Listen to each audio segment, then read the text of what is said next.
Mesdames et messieurs, chers amis de Leb TV, bonjour et bienvenue sur votre émission Café Polyglotte. Une émission qui vous fait découvrir des personnes bilingues ou multilingues dont le parcours, le secteur d'activité peut vous amener de quoi vous inspirer ou à vous édifier. Mesdames et messieurs, nous sommes aujourd'hui avec un talent particulier. Bonjour. Bonjour monsieur. Merci de vous présenter à nos téléspectateurs. Ok, merci beaucoup. On m'appelle Abalagan Viateur Polycap. Je suis étudiant en 3e année anglais à l'École normale supérieure de Porto Novo. Alors, lorsqu'on est étudiant en 3e année d'anglais, c'est qu'on approche déjà, n'est-ce pas, la carrière d'enseignant puisque vous êtes à l'école normale. Justement, Qu'est-ce que ça vous fait d'étudier l'anglais aujourd'hui? je suis vraiment très content parce que c'était mon rêve. En tant qu'élève, je voulais continuer avec l'anglais, pas forcément pour devenir enseignant, mais bon, c'est l'opportunité qui s'est présentée à moi et je ne regrette pas. Alors, quel sera l'avenir dans ce domaine que vous avez embrassé? Ok, pour le moment, après ma licence, je compte continuer, mais je compte aussi aller dans d'autres domaines, quitter l'enseignement, par exemple l'interprétariat, la traduction. Alors, aujourd'hui, lorsque vous regardez le secteur de l'anglais, qu'est-ce que l'anglais est pour vous aujourd'hui dans l'univers mondial, dans tous les secteurs d'activité? Lorsqu'on embrasse ces secteurs-là, que représente l'anglais au cœur de ces secteurs? Ok, merci beaucoup. Aujourd'hui, nous assistons à ce qu'on appelle la mondialisation. Et on ne peut pas parler de mondialisation sans parler de communication entre les différents pays du monde.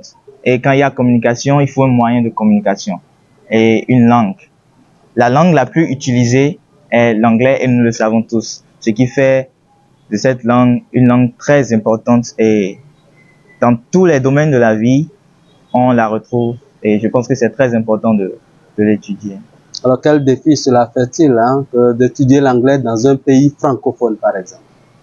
Oui, c'est un grand défi et il faut vraiment être dévoué pour pouvoir apprendre l'anglais dans un pays francophone puisque avant d'acquérir une langue, il faut se construire autour de soi une communauté, je vais dire, de genre Une communauté linguistique justement, parce que pour communiquer avec d'autres, pour pouvoir, parce que si nous ne parlons pas, on risque d'oublier. Alors, comment faites-vous, vous, de manière pratique, pour améliorer votre anglais? Quels sont les outils dont vous disposez? Ok, moi déjà depuis le cours secondaire, j'étais membre d'un club d'anglais et ça m'aidait beaucoup. J'avais une communauté, je parlais à chaque fois que j'en avais l'occasion. Maintenant, en tant qu'étudiant aussi, j'anime aussi le club d'anglais de l'école normale supérieure et ça m'aide beaucoup avec les camarades. À chaque fois que j'ai une occasion de parler, je n'hésite pas à parler. Voilà, nous allons revenir, n'est-ce pas, à ce prix que vous avez remporté la dernière fois grâce à l'ambassade des États-Unis. Parlez-nous un peu de ce prix-là. C'est un concours de slam, justement. Et tous les slammeurs du Bénin sont invités à participer. Si vous désirez participer, vous participez. Ça a été fait en 3 phases.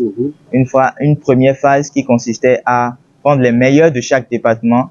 Une deuxième phase à prendre un meilleur dans chaque département. Et les 12 choisis dans les 12 départements du Bénin iront en finale.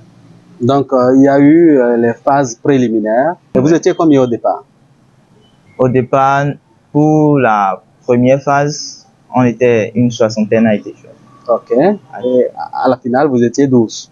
Oui, à la finale, nous étions 12. Alors, qu'est-ce qui vous a le plus marqué dans ce concours-là? Qu'est-ce qui a été l'objet qui a retenu le plus votre attention? Bon, je ne pensais pas voir autant de talent en slam au Bénin. En anglais en plus? En anglais en plus, parce que moi, quand j'étais au cours secondaire, bon, je n'entendais même pas parler de slam en anglais. Arrivé à l'école normale, j'ai eu quelques camarades qui s'intéressaient au slam en anglais, mais lorsque ils ont lancé le concours, j'étais surpris de voir le nombre de slammeurs en anglais qu'on avait au Bénin qui ont voulu participer au concours. Alors, le concours, vous avez participé, vous avez remporté le premier prix. Oui. Alors, de quoi a été constitué ce premier prix-là? J'ai reçu un ordinateur HP et des livres, des romans. Alors, si vous avez un message à lancer, n'est-ce pas, à tous les jeunes qui aimeraient embrasser l'anglais pour une raison ou pour une autre, qu'est-ce que vous allez leur dire? De ne pas renoncer, parce que ce serait vraiment utile pour eux. De ne pas renoncer. Alors, le concours de Martin Luther King est un concours annuel. Donc, c'est sûr que cette année, il y aura encore une autre édition.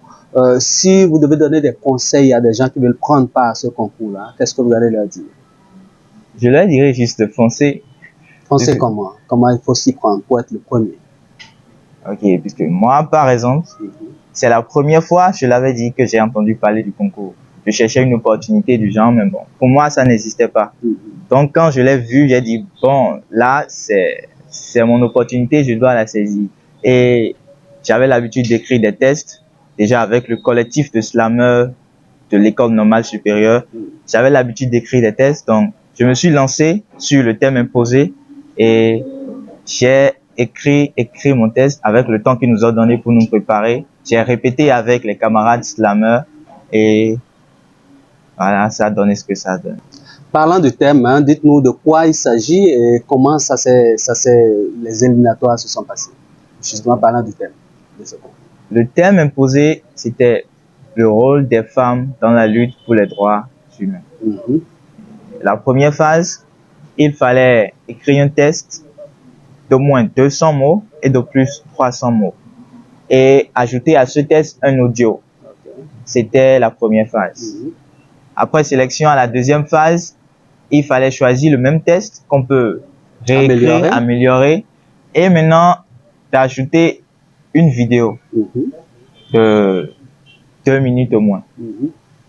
Et après sélection, la dernière phase, la finale, il fallait présenter le même test qu'on peut toujours aussi améliorer en présentiel. Alors, les questions de femmes aujourd'hui, c'est des défis auxquels l'humanité est confrontée. Qu'est-ce que vous pensez? Votre test, il a tourné autour de quoi, parlant de la femme? Parlant de la femme, j'ai montré comment la femme agit de par sa tendresse et de la force qui réside dans sa tendresse, ce qu'elle fait pour protéger ou bien pour guérir les maux, pour lutter en faveur des droits humains. Et qu'est-ce que la femme fait justement pour amener l'homme, amener l'humanité à vivre plus en paix? Ok, dans mon test, j'ai parlé de 2 rôles de la femme. Comme je le disais, sa tendresse et de la force qui réside dans sa tendresse. Premièrement, j'ai dit que de par sa tendresse, elle peut guérir les maux. Comment? J'ai donné un exemple. Quand nous prenons un homme qui est face à une situation qui l'irrite ou qui l'amène à être violent, une femme derrière lui, sa femme ou sa mère peut-être, peut par ses mots, parce que nous connaissons les femmes, par ses mots l'apaiser et l'empêcher de commettre un acte qu'il pourrait regretter ou de commettre un acte de violence qui pourrait nuire aux droits humains, mais qui irait à l'encontre des droits humains. Alors, et de l'autre côté, j'ai donné l'exemple des Agodiers de Dahomey. Nous savons tous ce qu'elles étaient. Nous connaissons leurs histoires. Et j'ai aussi parlé des femmes fortes de l'histoire des États-Unis. J'ai parlé de Alice Paul, j'ai parlé de Lucy Stone, j'ai parlé de Susan Anthony. Et je reviens au début parler aussi de Rosa Parks. J'ai parlé aussi de Rosa Parks. La première femme noire qui a exigé le respect dans ce but-là. Oui. Voilà, Rosa Parks, tous ces grands noms que vous avez cités. Aujourd'hui, lorsque vous regardez la femme béninoise, quel est, n'est-ce pas, le défi qui se présente à la femme béninoise à partir donc de tout ce que vous avez eu à collecter comme information pour participer à ce concours? Bon, ok. Nous savons que de nos jours, il y a beaucoup d'organisations qui militent en faveur de la femme et les femmes aussi sont prêtes à lutter aussi, je pense. Quand nous regardons les femmes dans la société, elles posent beaucoup d'actions vraiment louables. Alors dites-nous, présentez-nous un peu ce slam-là qui vous a valu, n'est-ce pas, ce grand prix Martin Luther King au niveau de l'ambassade des États-Unis. Ok.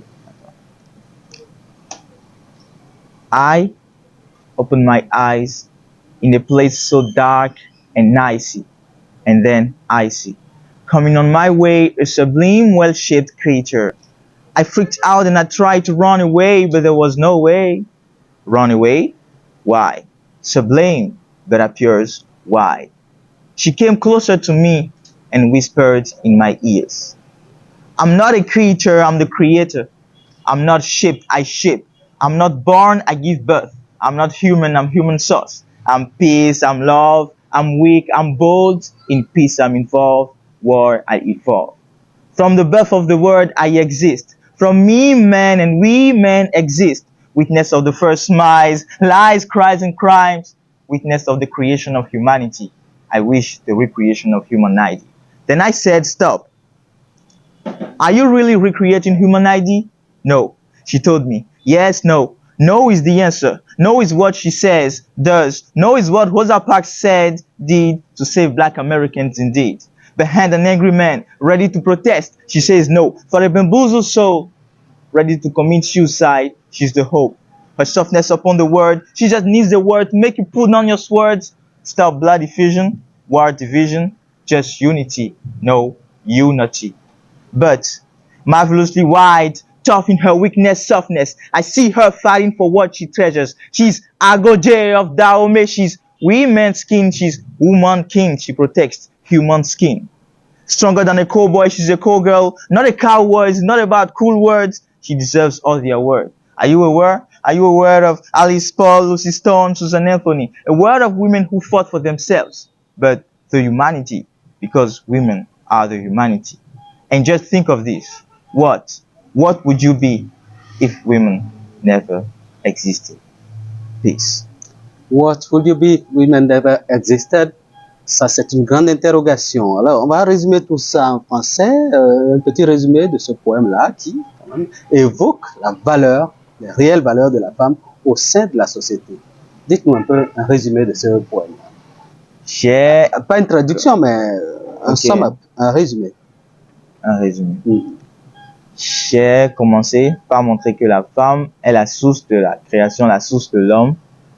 Et sans elle, nous n'existons pas. Et je disais qu'elle était en quelque sorte le créateur. Et non la créature. Voilà, et non la créature de l'homme. Et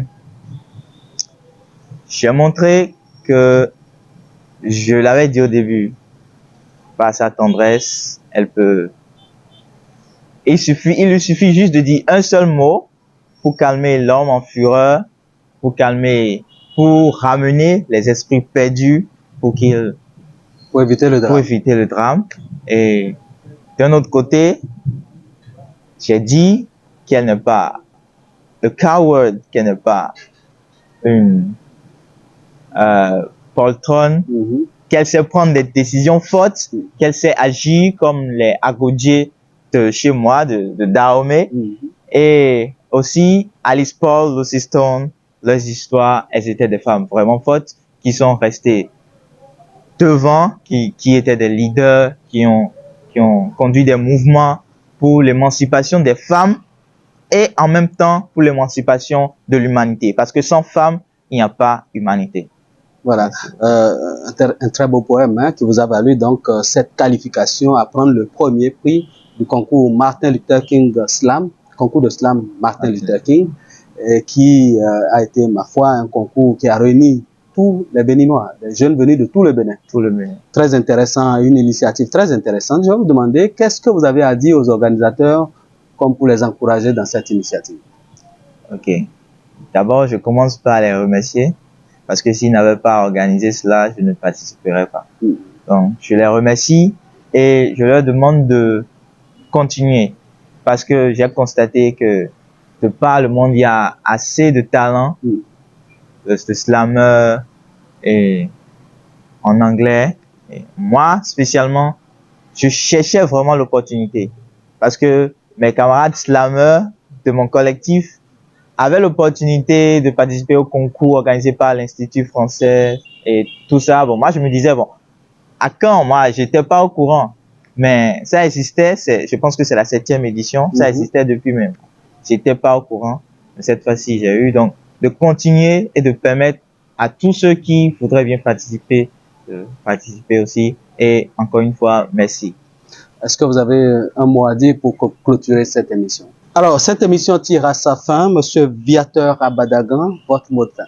Ok, merci beaucoup.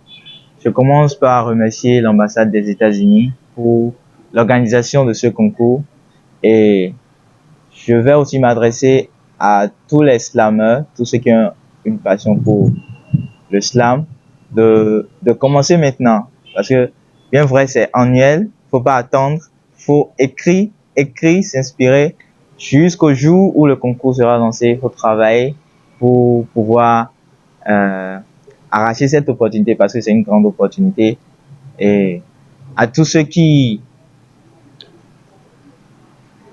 étudient l'anglais, la langue, je leur demanderai de continuer. Parce que la seule chose qu'il faut faire pour parler une langue, c'est de la parler. Donc, créez-vous un environnement où vous serez obligé de parler. Là, je pense que ça ira. C'est la fin de cette émission Café Polyglotte sur Leb TV. On recevait à l'instant Viateur Abadagan, premier prix de ce concours de slam Martin Luther King. Restez scotchés sur nos programmes qui vous fait découvrir des talents, des gens qui ont réussi dans un domaine ou un autre et qui peuvent donc vous inspirer. Merci à chacun et à tous. Merci à l'ambassade des États-Unis pour l'encouragement de ces jeunes talents que nous essayons de dénicher à travers le Bénin. Merci à tous et restez scotchés Leb TV.